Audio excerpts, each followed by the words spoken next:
everyone, to another episode of Dimitra's Dishes.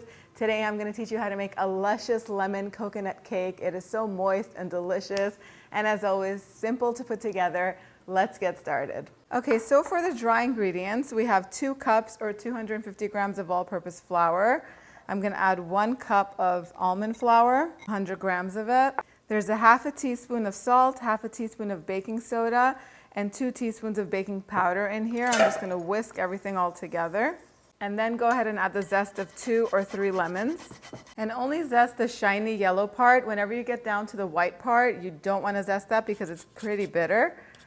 Only the shiny parts, that's where all the beautiful aroma is. And I'm using a bundt pan here today, but you can definitely use a 10-inch round baking pan with a removable bottom like a cheesecake pan, or just a plain 10-inch round baking pan. I'm using the butter that's left over on these wrappers to grease the pan. You want to make sure you grease it really well so that way the cake releases from the pan easily. So in my mixing bowl here, I have 3/4 of a pound of butter. That's about 350 grams of unsalted, really soft butter. To that, I'm going to add 2 cups of powdered, or otherwise known as confectioner sugar, and a teaspoon of pure vanilla extract. And I'm using the whisk attachment because it incorporates so much air into the cake and makes it nice and light. Go ahead and mix it on high speed. Start off on slow so you don't end up wearing the sugar. And then mix it until the mixture is nice and fluffy for about 3 to 5 minutes. Make sure to scrape down the sides and the bottom of the bowl because stuff tends to get stuck down there. You want everything to be very well incorporated. And now I'm going to add 5 eggs that are at room temperature, 1 at a time. And now I'll be adding half a cup of milk and half a cup of plain yogurt. You can use Greek yogurt or regular yogurt, whatever you have on hand. It's going to start to curdle on you, the mixture that is. Don't worry about it. Once we add the flour, it's all going to come together. Reduce the speed to low and add the flour a little bit at a time.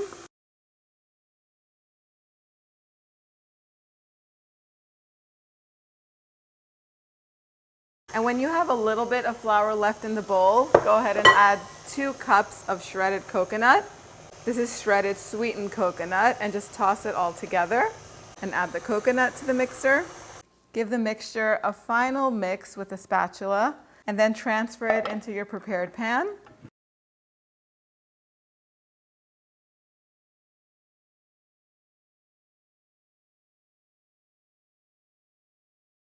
Tap the pan so everything settles.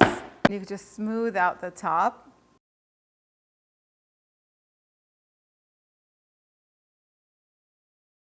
The oven should be preheated to 350 degrees Fahrenheit. The bundt cake is going to bake for about 50 to 55 minutes, or until a toothpick or a cake tester that's inserted into the center of the cake comes out clean or with a few moist crumbs attached. You want to run a knife around the center where the tube part is and sort of loosen it around the edges so that way when it comes out it doesn't stick to the pan. And then you want to let it cool completely in the pan. It's going to take about 20 minutes or so, maybe a little bit longer, because it is a very big cake. Then you want to invert it onto your cake platter and carefully take it out of the pan.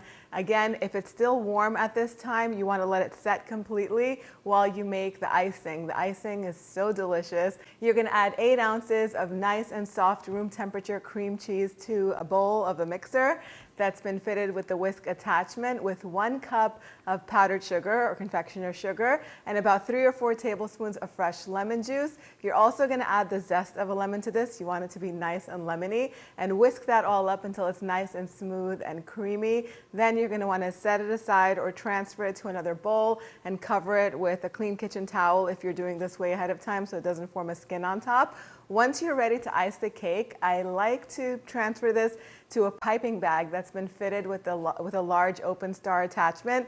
It makes such a beautiful presentation. Of course, if you don't have one, you could put this in like a big Ziploc bag and just snip off the end, or you can also put it on top and just do a really rustic, nice icing on top. It's just going to look a little bit messy. So if you have a piping bag, this is the time to use it. Carefully pipe the icing all around the cake. There's going to be just enough. And then I also like to sprinkle some more coconut on top, of course, sweetened coconut. And that's it. It's ready to be served. Make some coffee, some tea, call some friends over. This cake is so delicious. Let's do the taste test. Oh my goodness. So lemony, yet the coconut also stands out. Super moist and a tender crumb. It's really nice and light. The almond flour in there just adds a little bit of hardiness to it. I did try when I was recipe testing some almond slices in there too, but I felt like it was too much. It competed with all the other flavors. I really wanted the lemon and the coconut to stand out more than the almond, so I would leave it out. If you saw my stories on Instagram, you'll know what I'm talking about. If not, follow me on Instagram because you'll see what I'm doing behind the scenes and what I'm working on, what I'm preparing. I hope you guys give this recipe a try. It's so good, so delicious. Let me know what you think in the comment section down below. You can print this recipe out on the website, dimitrasdishes.com. Thank you guys so much for spending time with me today. I'll see you all next time. Yes,